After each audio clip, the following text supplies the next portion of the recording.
Trigger warning. This podcast will be talking about suicide and childhood trauma.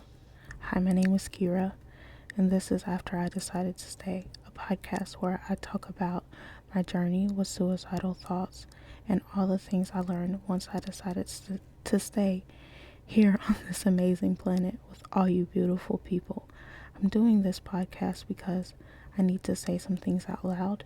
It is my desire to help someone by doing this, whether it be someone who is in the thick of it, someone who decided to stay like me, or a family member of someone who doesn't understand what they are going through. I'm not here to glamorize suicide or mental health. I'm not a medical health professional, and this podcast cannot be used as any form of therapy. If you need help with your mental health, I suggest that you find a mental health professional. You are worth it. You are not a burden. Thanks for being here. Okay, so this is a weird one. First, I want to say, hey, how are you? I want to talk. Okay, so basically, when I wrote this, I was afraid to go back to work, and this was one of the reasons why. So I'm just going to tell you it the way I wrote it, but I'll add some stuff to it because it's not that I don't totally feel like this, but you know how people say at work you don't want people hitting on you unless it's that one person that you actually want to hit on you? Okay, it's sort of that situation. Sort of, kind of. So I want to talk about how people make inferences about me. For instance, tell me about their wife as if I would be interested in them in the first place. Or when guys my age on a job assume that I thought I could get with someone on the job. It's weird because I'm never interested. Well, in the past, I'll get there. I make eye contact and every man assumes I'm barking up their tree. It's annoying, especially on the job.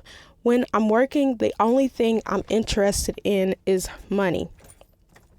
I'm calculating the hours to figure out how much money I will have at the end of the week.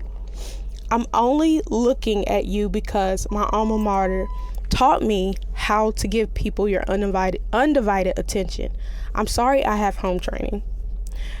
I've been told that I flirt with people. I never know that's what I'm doing. So maybe that's the problem. I just want men to think about it logically. If we work at the same place, then I know how much you make. Although if you have worked there longer, then you probably make way more than me. If I'm going to go to work to bag a man, then I'm going to go to Tesla and try to bag Elon Musk because that's a mission worth starting. That's a mission worth standing on my feet for 8 hours.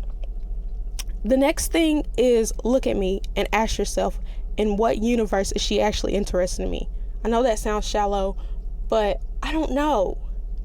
Am I giving off a vibe? Do you think we match well?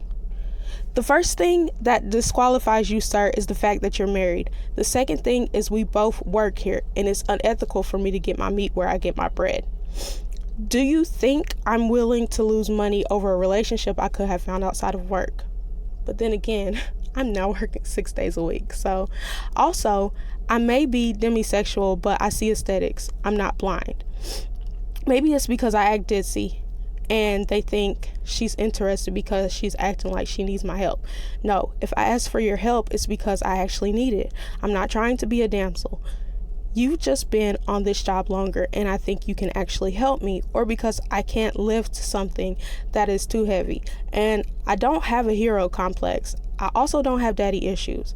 I mean, capable and competent maybe, but first you would have to meet those requirements.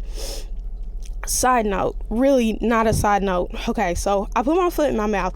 I heard someone say that you in another reality may be trying to tell you something. I think it was King Batch. He said that you may say, I would never jaywalk, and then you jaywalk one day and get hit by a bus. That was you in another reality trying to warn you. So basically what I'm trying to say is, I've been saying on these jobs for a long time, I never get my meat where I get my bread.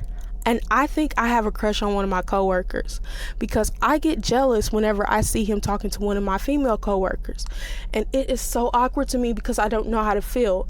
And I also think he doesn't think I like him.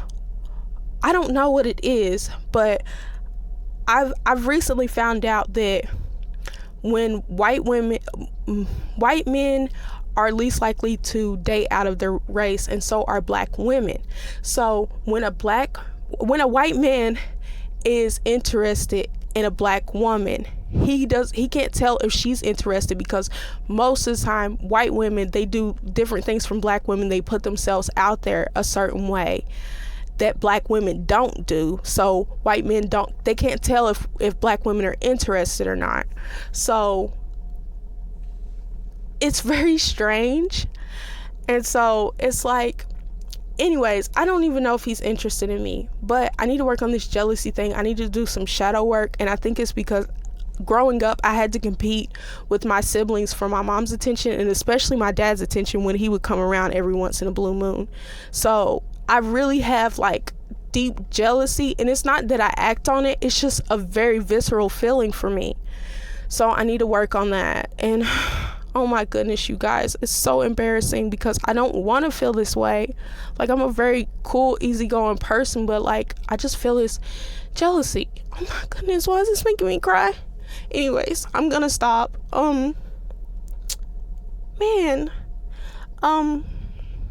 Anyways, let's take a deep breath.